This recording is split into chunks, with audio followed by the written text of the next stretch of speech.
Shalom, shalom. Bwana Yesu asifiwe, wana wa Mungu. Ni asubuhi njema. Namshukuru Mungu tena kwa sababu ya kutuwezesha kuiona asubuhi ya leo. Jina la Bwana libarikiwe. Ni furaha yangu na ni imani yangu kwamba nawe pia umeamka salama na Mungu amekulinda usiku kucha. Ninamshukuru Mungu kwa sababu ya fursa nyingine ambayo ametupa ya kuweza kuiona Jumamosi ya leo ya tarehe 6 mwezi wa 6 2026. Kwa kweli tuna kila sababu ya kumshukuru Bwana kwa sababu ya wema na uaminifu wake juu ya maisha yetu. Jina lake libarikiwe. Ninakukaribisha kwenye maombi ya kwenda kumshukuru Bwana asubuhi ya leo. Kama Mungu alivyoniongoza, niwe ninaomba nawe asubuhi na kukufundisha mengi kuhusu maombi ya kumshukuru. Nilikufundisha jana kuhusu faida za maombi ya asubuhi, faida za maombi ya kumshukuru Mungu. Leo nataka nikuombee mpendwa.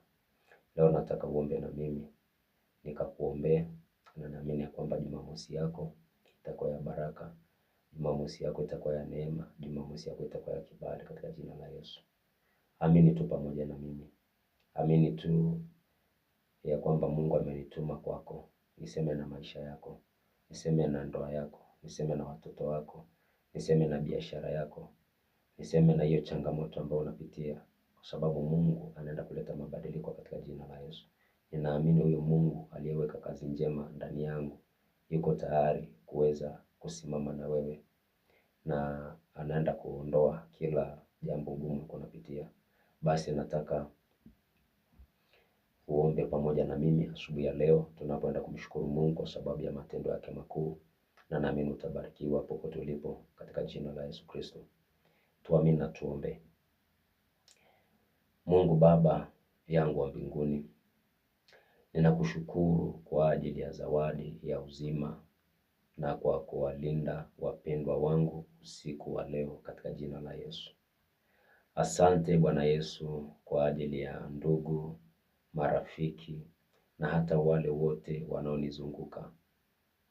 Ninajua si kwa uwezo wangu ama si kwa uwezo wetu, bali ni kwa neema yako pekee tumeweza kuiona asubuhi ya leo Jumamosi ya tarehe 6 mwezi wa 6 2026. Bwana Yesu, ninawaweka mikononi mwako wale wote wanaopitia changamoto za kiafya. Wape uponyaji wako wa haraka na nguvu katika miili yao. Simama kama ngao dhidi ya kila madhara, ajali au mipango yote ya adui inayolenga kuiba amani au afya zao katika jina la Yesu. Simama Bwana Yesu kwa ajili ya kuokoa. Mungu mwema, ninaomba ubariki kazi za mikono yao na biashara zao. Kila mmoja wao anayeingia kazini au shuleni leo au kwenye ofisi ama kwenye kampuni akawe kichwa na sio mkia katika jina la Yesu.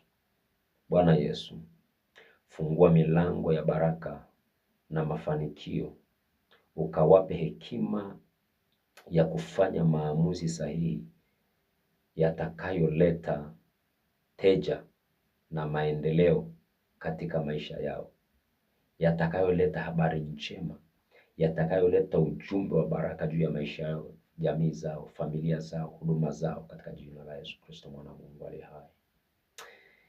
Baba wa mbinguni, naomba uwape neema ya kusimama imara katika imani. Linda ndoa zao, watoto wao na mahusiano yao ya kifamilia. Ondoa migogoro, roho ya kutokuelewana, na uvunje kila ngome ya uharibifu inayojaribu kuingia kwenye familia zao. Katika jina la Yesu Kristo, wajaze upendo wako wa amani inayopita akili zote za kibinadamu. Rika baganda ribashanda. Bwana waongoze, maana wewe ni Mungu, ili amani katawale kwenye hizo familia. Katika jina la Yesu Kristo mwana wa Mungu aliye hai. Yesu, ninaomba utembee pamoja nao leo. wale waliokataa tamaa au wanaopitia msongo wa mawazo na changamoto za kimaisha, ukawafariji na kuwapa tumaini jipya katika kila hatua watakayopiga leo Jumamosi. Watangulie na kuongozwa na wape kuongozwa na Roho wako Mtakatifu, ili Bwana wakalifikie kusudi la maisha yao, ili Bwana wakalifikie kusudi la familia zao, ili Bwana wakafikie kusudi ya maono yao, katika jina la Yesu Kristo mwana wa Mungu aliye hai. Ninazidi kuwatia mikononi mwako watumishi wako, oh God, oh Jesus, viongozi na wa jamii kwa ujumla. Neno lako linasema tuombeane sisi kwa sisi, na wale walio na nguvu wabebe wale ambao hawana nguvu. Nami ninasimama kwenye mwanya huo kuomba baraka zako siwe juu yao, katika jina la Yesu Kristo mwana wa Mungu aliye hai. Ninaomba na kuamini ya kwamba Bwana kuna jambo utaenda kulitenda. Ninaomba nikiamini kuna kitu utaenda kukitenda juu ya watumishi wako. Katika nchi yetu ya Kenya umetupa mababa wa kiroho, umetupa viongozi mbalimbali katika nchi yetu ya Kenya, umetupa rais katika nchi yetu ya Kenya. Baba, ninaomba umpe na kumlinda rais wetu. Bwana, rais huyu wetu hawezi linda nchi hii, hawezi ongoza nchi hii pasipo msaada wako. Na kuomba Mungu wa mbinguni, mpe hekima na maarifa. Mababa zetu wa kiroho uliowainua katika taifa hili, ninawakabidhi mikononi mwako. Mungu wa mbinguni, asubuhi ya leo ninaomba ukakumbuke nyumba za ibada. Kumbuka nyumba za ibada Mungu, kumbuka nyumba za ibada. Bwana, makanisa ambayo umeyainua katika nchi ya Kenya, ambayo yanaongozwa na wachungaji wanaosimamia haki, upendo, amani, oh my God, na injili ya kweli. Simama kwenye hizo madhabahu na usimama na utumishi wako katika jina la Yesu. Na kuomba Mungu ukatende sawa sawa na neno lako. Ninakuinua, ninakubariki kwa kuwa wewe ni Mungu mwaminifu. Ninakutukuza maana wewe ni Mungu mkuu. Ninakubariki maana wewe ni Mungu usiyeshindwa. Asante kwa kuwa ninajua kwamba Bwana utatenda. Asubuhi ya leo Baba yangu, ninachukua nafasi hii nitubu kwa ajili ya taifa letu la Kenya. Mungu, nchi hii tumekukosea, taifa hili tumekutenda dhambi. Neno lako linasema ya kwamba ikiwa watu wangu waliitwa kwa jina langu wataacha njia zao mbaya na kunirudia mimi Mungu, nami nitasikia nikiwa mbinguni na kuibariki ardhi yao. Ardhi ya nchi ya Kenya imenajisika. Ardhi ya nchi hii imenajisika kwa sababu ya maovu ambayo yanaendelea, kwa sababu ya dhambi na uchafu unaofanyika katika taifa. Na badala wa Kristo na baadhi ya wachungaji kuweza kujua ni lipi la kufanya, tumeigeukia serikali. Kila mtu ameigeukia serikali. Lakini Mungu wa mbinguni, ninachokijua na ninachoelezwa na Biblia, neno lako, ni kwamba tumekutenda dhambi. Tumefanya mambo yasiyokupendeza. Na baadaye uzao wetu ndio unaumia. Kizazi kichanga kinachokuwa ndicho kinaumia. Umesema ya kwamba ikiwa hatutabadilika, utatuacha tufuate akili zetu. Utatuacha Baba tutembee kama vipofu. Umesema ya kwamba ikiwa taifa halitabadilika, utainuka na kukipiga kizazi chao. Nimeona vile mashule zinachomwa. Nimeona vile watoto walichomeka kule shuleni. Mungu wa mbinguni, Bwana, najua tumekukosea, tumekutenda dhambi. Hakuna hata mmoja alijua uchungu wa kuta za Yerusalemu wakati zilibomolewa. Kulikuwa na watu wengi, kulikuwa na mfalme, kulikuwa na watendakazi, kulikuwa na wachungaji, kulikuwa na maelfu ya watu, lakini hakuna hata mmoja alikuwa na mzigo wa kuombea na kujenga kuta za Yerusalemu. Lakini palitokea mtu mmoja tu, Yeremia. Mungu, wakati mtumishi wako anazijenga kuta za Yerusalemu, alikuwa na wakati mgumu. Mkono mmoja anajenga, mkono mwingine anapigana vita. Wakina Sambalati na Tobia wakamwambia Yeremia, huu ukuta unaojenga hata bweha wakibweka tu ukuta unaanguka. Mtumishi wako hakukata tamaa. Mtumishi wako hakukata tamaa, aliendelea. Alikuwa na mzigo wa kujenga kuta za Yerusalemu. Katika nchi ya Kenya kuna watu wamebeba mzigo, kuna wachungaji wamebeba mzigo wa kuliombea taifa. Kuna wachungaji wamebeba mzigo wa kuombea wagonjwa na mayatima. Mungu wa mbingu na nchi, mfalme wa amani, simba ule wa kabila la Yuda, tuhurumie Bwana. Imefika wakati wachungaji, watumishi wako wapakwa mafuta wanatukanwa, wanadhalilishwa. Na neno lako linasema atakayemnyoshia mti wa mafuta kidole, ameweka kidole kwenye jicho lako, my Father. Tumenajisi madhabahu, tumewatukana watumishi wako, tumetukana kiongozi wa nchi, tumewadharau walio na miaka hata kutuliko, tumewapuuza wenye mamlaka. Bwana, tukainajisi nchi. Watu wameabudu miungu migeni, watu wameabudu sanamu, tukainajisi nchi. Leo nasogea mbele zako mfalme, ninatubu juu ya taifa la Kenya, ninatubu juu ya nchi hii my Father, ukaturehemu. Najua kuna sehemu tumekukosea. Ulimwambia Ibrahimu, wacha watu 50, wacha 30, wacha 10, wacha watu 5, nikipata mtu mmoja tu katika mji wa Sodom na Gomora sitaangamiza. Ibrahimu akajua hakuna. Mungu wa mbinguni, hautakosa mtu mmoja kwenye nchi ya Kenya ambaye yuko na kilio cha haki. Hautakosa mtumishi mmoja, mzee mmoja, mama mmoja, kijana mmoja, binti mmoja ambaye amekulilia kwa haki kwa ajili ya kuiponya nchi yetu. Asante kwa sababu najua utaiponya nchi hii. Unapoiponya nchi tunabarikiwa. Unapoiponya nchi tunapona. Unapoiponya nchi kunakuwa na chakula. Unapoiponya nchi kunakuwa na amani. Tunakuomba Baba wa mbinguni, iponye nchi hii Bwana. Iponye nchi hii my Father. Pale tumetukana watumishi wako utusamehe. Pale tumewadharau watumishi wako utusamehe. Tumeona madhaifu ya wachungaji, tumeona madhaifu ya mababa ya kiroho, tukawasema mabaya, tukainuka kinyume na wao badala ya kuhubiri injili. Tumewatukana, tumetukana makanisa. God, tukumbuke, turehemu my God, my Father. Rehema zako katika nchi ya Kenya. Tumenajisi nchi. Tumemtukana rais wa nchi hii. Watu wamemtukana rais, wamemwita kila aina ya majina. Tumeenda kinyume kabisa na Warumi 10:13 mstari wa kwanza. Tumeenda kinyume na neno lako katika kitabu cha Warumi 13, Romans 13:1.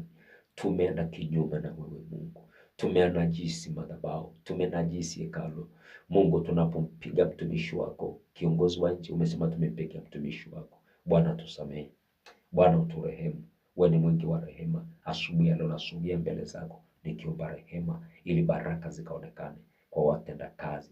Maana neno lako linasema wakati mtumishi wako Yona alikimbia kwenda, wakati ulipomtuma Ninawi akakimbia kwenda Tarshish, alileta majanga makubwa kwa sababu ya wale watu wote walikuwa kwenye ile meli. Wale watu walikuwa na shida, hawakuwa wanajua kama kuna mtu ametumwa, lakini Yona alisababisha mali zao na vitu zao zikatupwa baharini, meli ikabaki empty. Mpaka wakati walimchukua wakamtupa baharini, meli ile ikatulia. Baba Mungu wa mbingu na nchi, huenda kuna watu wamefanya ibada za sanamu katika nchi hii, wamenajisi taifa, wamenajisi ardhi ya nchi, wameenda kwa waganga. My God, wachungaji wameenda kwa waganga, viongozi wameenda kwa waganga, wamenajisi nchi. Na neno lako linasema kama kuna kitu unakichukia ni kuabudu miungu. Ninakuomba mtumishi wako asubuhi ya leo, irehemu nchi yetu, irehemu nchi yetu. warehemu viongozi wetu, warehemu wachungaji, warehemu viongozi wa taifa, kwa kuwa ni Mungu umejaa huruma na msamaha. Moyo wa mwanadamu ni mdanganyifu, moyo wa mwanadamu una ugonjwa wa kufisha. Tunakulilia wewe, kimbilio na msaada. Jumamosi ya leo Bwana, ninaomba tupe habari njema, tupe habari njema, tupe habari njema, na utukinge na janga la Ebola. Mungu, tusiyaone yale yalitokea wakati wa corona. Watu waliteseka, watu walihangaika, watu walipoteza kazi zao, watu walipoteza wapendwa wao. Mungu wa mbinguni, watu walivunjika, ndoa za watu zilivunjika, huduma za watu zilifungwa. Na kuomba tu asubuhi ya leo Mungu Bwana, utuzuie na janga la Ebola katika nchi, katika jina la Yesu. Ninachojua ya kwamba Mungu wa mbinguni utaingilia kati na utatupa ulinzi wako katika jina la Yesu Kristo. Tulinde, tutetee na utupiganie. Usiache tukayaone yale tulipitia kipindi ya corona. Tusaidie Mungu wa mbinguni, tusaidie Bwana, turehemu. Najua ni kukosa tumekosa, ni tumekosa nidhamu, tumekuasi, tunaomba msamaha. Tumenajisi nchi, tunaomba msamaha. Tunaomba Mungu, wachungaji wamegeuza madhabahu kwa sehemu za siasa, wamegeuza madhabahu kwa sehemu ya watu kutokanana, tukanajisi madhabahu. Ninajua Mungu, oh my God, umekasirika na hili, lakini ni ombi langu Bwana, ukikasirika tuende kwa nani? Ukikasirika tunaweza tukatoweka ghafla. Sisi ni kama mavumbi, tunaweza tukatoweka ghafla. Usikasirike Mungu, sema nasi kama taifa kwa njia ya upole. Sema nasi kama taifa kwa njia ya upole Baba. Ukisema nasi kwa hasira tutaumia. Tunakulilia wewe, tunakutegemea wewe. Huyu mtazamaji anakutegemea wewe, huyu Mkamba anakutegemea wewe, huyu Mjaruo anakutegemea wewe, huyu Mkisia anakutegemea wewe, huyu Mkikuyu anakutegemea wewe, huyu Mkalenjin anakutegemea wewe, huyu Masai anakutegemea wewe, huyu Mluya anakutegemea wewe, huyu Mswahili anakutegemea wewe. Mungu wa Israeli, Mfalme wa amani, huyu Mmeru, oh my God, huyu Mwembu, wote wanakutegemea wewe. Hakuna cha kabila, hakuna cha Apolo, hakuna cha Paulo. Sisi wote ni wana katika ufalme wako. Iponye nchi Bwana. Unanyesha mvua, unanyesha kwa watu wabaya, kwa watu wazuri, kwa wachawi na kwa watu ambao si wachawi. Wewe ni Mungu wa rehema. Iponye nchi yetu ya Kenya na ukatupe neema na ulinzi wako juu ya nchi, katika jina la Yesu. Asante Mungu asubuhi ya leo, kwa sababu najua utatenda sawa sawa na neno lako, katika jina la Yesu. Ninakuinua Bwana, ni kwa sababu ya mtazamaji huyu ambaye Mungu tumekuwa naye tokea wiki ilipoanza. Naamini kwamba utamtenda mema. Jumamosi ikawa ya baraka, nikawa na ushindi. Tunakushukuru kwa sababu hata kufika Jumamosi hii ni mkono wako umetubeba, ni mkono wako umetubeba. Kuifika na kuiona siku ya leo ni mkono wako umetubeba. Tunakuomba Mungu, Mungu wa Israeli, mwezi huu wa 6 ukawa ni mwezi wa baraka, ukawa ni mwezi wa neema, ukawa ni mwezi wa kibali, ukawa ni mwezi ambao umebeba utukufu wako, katika jina la Yesu Kristo. Jumamosi hii watu wakutane na habari njema, watu wakutane na ujumbe wa baraka, katika jina la Yesu. Watu wakutane na watu sahihi. Mtazamaji, nimekuombea Mungu akulinde, Mungu akutunze. Unapitia changamoto, hizo changamoto hautaziona tena, katika jina la Yesu. Unapitia mapito magumu, hayo mapito magumu utapitia tena. Bwana amesema mwezi wa 6 ni mwezi wa kukutana na habari njema, ni mwezi wa kuletea habari njema kwenye ndoa yako, ni mwezi wa kuletea habari njema kwenye biashara, ni mwezi wa kuletea habari njema kwenye hiyo huduma, ni mwezi wa kuletea habari njema kwenye hiyo jamii. Kuna jamii haijakaa pamoja wakakula meza moja pamoja. Bwana anaenda kuleta ushuhuda kwa hiyo jamii. Mtakaa brothers na sisters na maankos na wajomba, mtakula meza moja. Neno la Bwana nasema, inapendezaje ndugu na ndugu wakikaa na kula pamoja? Ni kama mafuta ya misituni yakitiririka kwenye ndevu za Haroni hadi kwenye upindo wa vazi la nguo yake. Ninakuombea wewe na jamii yako ya kwamba mtakuwa pamoja, mtakula na kunywa pamoja, katika jina la Yesu. Kuna mtu asalimiani na brother yake, asalimiani na sister yake, salimiani na ndugu yako wa tumbo moja, toka nitoke. Bwana anaenda kuleta mapatano katika jina la Yesu Kristo. Mungu anaenda kuleta mapatano. Kuna mtu unalia, unataka upatanishwe na ndugu yako, unataka upatanishwe na watu wenu, Bwana amenituma nikwambie anaenda kufanya ni believable miracle kwa hiyo familia katika jina la Yesu Kristo mwana Mungu aliye hai. Kuna watu wamelia, wamemlilia Mungu, kwa nini familia yetu iko hivi? Kwa nini familia yetu inapitia haya? Lakini Bwana amenituma nikwambie asubuhi ya leo, hiyo familia inaenda kuwa na amani. Hiyo familia mnaenda kukaa na kula pamoja, mnaenda kurejesha ule upendo wenu wa kwanza, mnaenda kurejesha ule utukufu wa kwanza katika jina la Yesu. Ile amani ilikuwa kwa familia yenu, Bwana anaenda kuirudisha. Anasema mwenyewe, miaka iliyoliwa na manumanu, ikaliwa na parari, ikaliwa na nzige, ikaliwa na tununu, Bwana atarejesha asubuhi ya leo na kutamkia kama mtumishi wa Mungu, kikarejeshwe chochote kiliondolewa kwako, kikarejeshwe chochote kiliondolewa kwa ndoa yako, kikarejeshwe chochote kiliondolewa kwa familia yenu katika jina la Yesu Kristo mwana wa Mungu aliye hai. Mungu mwenye uwezo na mamlaka akasimame kukulinda na kukutetea. Anasema hakuna silaha itakayofanyika juu yako itakayofanikiwa. Anasema hakuna silaha itakayofanyika juu ya mafanikio yako itakayofanikiwa katika jina la Yesu Kristo mwana Mungu aliye hai. Ninakuombea baraka asubuhi ya leo, ninakuombea neema asubuhi ya leo, ya kwamba Mungu atatenda mambo makubwa, ya kwamba Mungu atakufungulia milango. Kuna mahali kumekuwa na uzito, huo uzito unaenda kuondoka. Kuna wakati umejaribu kufanya mambo hayaendi, oh my God, Bwana anasema amefungua mlango, hautang'ang'ana tena. Umekuwa na huo mzigo kama Yeremia. Yeremia alikuwa na mzigo ya kujenga kuta za Yerusalemu. Hakuna mtu mwingine alikuwa na huo mzigo. Huenda kwa familia yenu wewe umebeba huo mzigo, unatamani ujenge, unatamani amani iwepo, unasikia ndani yako tu umebeba mzigo wa kutafuta amani kwenye hiyo familia. Unasikia ndani yako umebeba mzigo wa kutafuta mapatano kwenye hiyo familia. Unasikia ndani yako umebeba mzigo ya kukana hiyo familia mkule pamoja.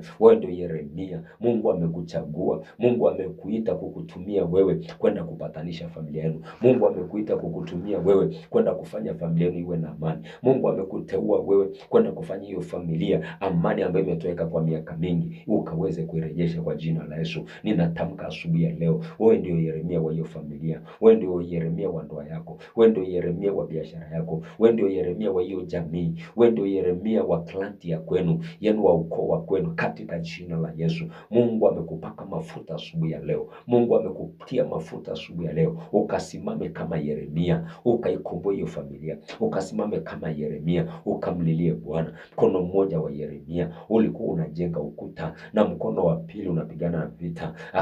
Wakaja na Tobia na Sambalati wakamkejeli mtumishi wa Mungu, wakamwambia huo ukuta uliojenga hata bweha wanaweza wakauangusha. Sijui ni wangapi wamekwambia mambo ya kukuvunja moyo. Sijui ni wangapi wamekutamkia vitu ambavyo vya kukukatisha tamaa. Sijui ni wangapi wamefanya ukalia my brother my sister. Sijui ni wangapi wamekufanya ukalia my mom. Sijui ni wangapi wamefanya ukalia mzee wangu. Lakini Bwana amesema hicho kilio kimefika mwisho. Hiyo aibu imefika mwisho. Hayo mateso yamefika mwisho. Maana huu ni mwezi wa habari njema. My God, my Father, huu ni mwezi wa habari njema. Mungu anaenda kuleta habari njema kwa maisha yako. Kama kuna mtu Mungu anaenda kumtumia kuleta habari njema kwa hiyo familia, ni wewe mtu wa Mungu. Ni wewe Yeremia, wewe Yeremia, wewe ambao umepitia hayo mateso, wewe ambao umepitia shida, wewe ambao umepitia mambo magumu, Mungu alikuwa anakuandaa kwa ajili ya kuleta amani kwa familia yenu. Kuna kitu umetamani familia yenu kikaonekane, Bwana atakutumia wewe kusababisha hicho kitu kionekane katika jina la Yesu. Umetamani kujenga, Bwana atafungua milango, utajenga. Ninaona ukimwaga hizo material, ninaona ukimwaga material, ukimwaga mawe, ukimwaga mchanga, ninaona ukianza kuleta ramani na kuanza kuchimba msingi wa nyumba, utajenga katika jina la Yesu Kristo. Maana wewe ndio Yeremia ambaye unaenda kusimama kujenga ukuta wa nyumba yenu, kujenga ukuta wa familia yenu, kujenga ukuta wa jamii yenu. Kuna madhabahu za kwenu zilibomoa ukuta, zilibomoa baraka, zilibomoa kukawa sasa hakuna kitu cha kufurahia, hakuna kitu ambacho kinatamanika kwa hiyo familia. Lakini Bwana anaenda kuleta baraka na ushindi kwenye hiyo familia katika jina la Yesu Kristo mwana wa Mungu aliye hai.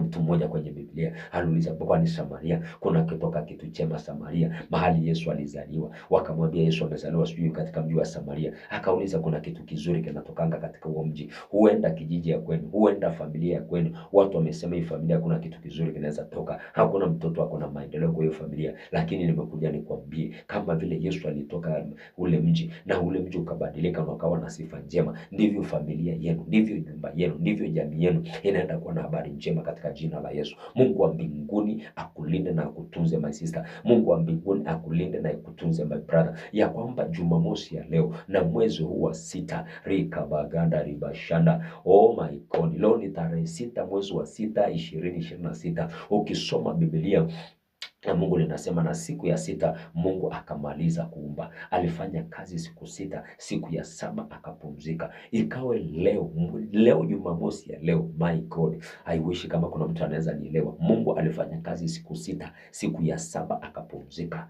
Oh shakabaganda rabashanda. Leo ni siku ya 6, kesho ni Sabato. Kesho ni siku za ibada kwa dini nyingi. Kesho ni siku za ibada. Umefanya kazi Monday, Tuesday, Wednesday, Thursday, Friday, Saturday, siku 6.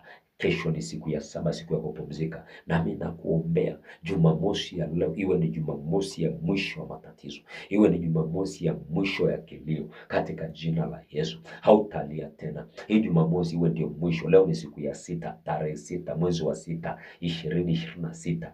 Ni tarehe 6 mwezi wa 6, ni siku ya 6 katika ulimwengu wa kiroho. Ninatangaza kwa jina la Yesu, iwe ni siku ya 6 ya wewe kumalizana na yale ulikuwa unapitia, kumalizana na mapito magumu, kumalizana na majaribu mazito, kumalizana na hiyo vita, kumalizana na hiyo aibu. Na siku ya kesho kwa mapenzi ya Mungu iwe ni siku ya kupumzika, ni siku ya habari njema, ni siku ya kukutana na watu waliobeba habari njema juu ya maisha yako katika jina la Yesu Kristo mwana Mungu aliye hai. Ninatamka tukitoka hapa siku 6 tukiingia siku ya 7, hakuna magonjwa tena, hakuna kulaaminiwa, hakuna kukemewa na watu wenye mamlaka ya nguvu ya kuzimu, hakuna kuzuiliwa, hakuna kukamatiwa anga katika jina la Yesu. Mungu atatenda, atajitwalia sifa, atajitwalia utukufu kwa sababu ya wewe katika jina la Yesu Kristo mwana Mungu aliye hai. Bwana, nimeomba na hata nimeamini. Amen, amen, amen, amen. Shalom, shalom, shalom. Mungu akubariki na kutende mema. Asante kwa sababu ya muda huu ambao tumekuwa nao, hata kama ni mchache. Naamini ya kwamba maombi yamepata kibali na Mungu wa mbinguni atasimama na wewe, ataenda kukutenda mema, atakufunulia mlango wa baraka, atakutenda mambo makubwa ya ajabu usiyokuwa unayatarajia. Neno la Mungu linasema na mwezi wa 6 Mariamu akapata na habari njema ya kupata uzito.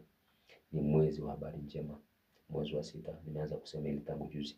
Ni mwezi wa habari njema juu ya maisha yako, ni mwezi wa mafanikio juu ya maisha yako. Kuna habari njema naiona mbele yako my brother, kuna habari njema naiona mbele yako my sister, kuna habari njema naiona kwa hiyo familia, kuna habari njema naiona kwa hiyo ndoa, kuna habari njema naiona kwa hiyo biashara katika jina la Yesu. Wengine biashara zao zimekwama, kumekuwa na uzito kwenye hizo biashara. Mungu amesema anaenda kufanya wepesi katika jina la Yesu. Wengine mko kwenye majaribu mazito. Mungu amesema kwenye majaribu atayafanya majaribu hayo yatakuwa mepesi, na jambo la pili atafanya mlango wa hayo majaribu kutokea. Na la tatu amesema hakuna jaribu aliloliruhusu ambalo alijua hakuwa amelipima akajua unaliweza. Kwa hivyo utaweza na utatoboa katika jina la Yesu. Mungu wa mbinguni atakulinda. Hawa watoto wako, mkono wa Mungu uko juu yao, watasoma vizuri, watafanikiwa. No matter wamepitia mambo magumu namna gani na mazito namna gani, lakini Bwana aliyenipaka mafuta amesema kuna jambo litatokea kwa hiyo familia katika jina la Yesu. Ninakutakia mchana wa baraka. Ninakutakia mchana wa baraka. Mungu akupe mchana wa baraka katika jina la Yesu. Kwenye biashara uende uuze kabisa, na nikukaribishe pia kwenye mafundisho yetu ya usiku saa 5. Tunaenda lisali moja, naanza saa 5 mpaka saa 6. Na nilisema nikipata watu ambao watakuwa online na watake kuuliza maswali, hata kama ni masaa 2 matatu, nitakuwa ninaenda. Lakini kama sitakuwa, basi nitakuwa naenda lisali moja, na naamini kwamba Mungu atatubariki. Kwa hivyo nikualike tu kwenye pia maombi ya usiku wa leo saa 5 mpaka saa 6. Itakuwa na mafundisho mazuri sana ambayo yatakusaidia kukujenga kiimani na kukua kiimani. Maana tuliambiwa tokea jana ya kwamba neno la Mungu ni mbegu, na likipandwa ndani yako lazima limee kama kisuke, limee kama matawi. Kwa hivyo sijui ni tawi, sijui imefika level ya kisuke, lakini naamini ya kwamba Mungu ameniita nikusaidie ili uweze kumea, uweze kukomaa kiroho zaidi katika jina la Yesu. Na ningeomba unisaidie kushare maombi haya ya asubuhi ya leo kwa watu 5. Nisaidie. Nilisema kwamba watu wote ambao wameokoka ni watenda kazi, na mimi naomba kwa sababu ni mtenda kazi, ujumbe huu wa haya maombi ya asubuhi ya shukrani nisaidie kushare kwa watu 5. Nisaidie kushare kwa watu 5 na utabarikiwa sana. Washare tu na wao na vile Mungu amenijalia neema nikakuletea ujumbe for free, pasipo kung'ang'ana, si mimi, ni Mungu. Na mimi nakuomba tu hata wewe tumie hiyo opportunity, huenda ukawa na hali ya kumsaidia mtu mahali. Nisaidie kuwa mwinjilisti, nisaidie kuwa mwinjilisti, nisambazie huu ujumbe wa maombi ya asubuhi kwa watu 5 na utabarikiwa. Nenda pale kwa comment, share na ulike katika jina la Yesu na utabarikiwa sana. Ingia pale kwa TikTok, andika Apostle Mathias, utanipata pale kwenye huu ujumbe. Share, comment and like na utabarikiwa katika jina la Yesu. Ingia pale kwa YouTube, andika Mount Zion Evangelical Church Mlima wa Moto Kaloleni Nairobi, utapata YouTube channel yetu pale. Utalike, utashare, utacomment na Mungu wa mbinguni atakubariki na atakutenda mambo mema. Tuko kwa ajili ya kukujenga, tuko kwa ajili ya kukufanya kuwa chombo kwa utukufu wake Mungu. Mungu wa mbinguni akubariki na kutende mema sana, na uwe na mchana mwema. Tukikutana saa 5, sifa na utukufu sikurudie. Na kama una swali lolote, una ujumbe wote ungetaka kufikisha, una kitu ambacho tungetaka tukiombee, unaweza ukanitafuta kwa kunitumia message, kwa sender ama not ukanitumia message hapo kwa simu. Kuna namba inapita pale 0727 998743. Unaweza ukanitumia na message mahali pale, ninaipata nikaombea lile jambo lako ambalo unahitaji. Na kama ni private tutaliombea private, kama ni jambo tunaweza liombea live tunaliombea live na utabarikiwa. Last week niliombea kwamba niliona baraka sababu watu wengi walishuhudia mambo makubwa na baraka. Na wiki hii juzi nikiwa kumwambia John, kuna mtu alini SMS akaniambia, Apostle, umenisaidia, kuna kitu sikuwa najua kuhusu maombi ya kuomba kabla ya kulala. Nikajua hiyo nafsi moja tu huenda ndio Mungu alikuwa anaitafuta, na nilisikia kubarikiwa kwa sababu nilikuwa natafuta tu mtu ambaye Mungu amenituma kwake. Mungu akubariki sana mtu. Mungu nakutende mema. Amen.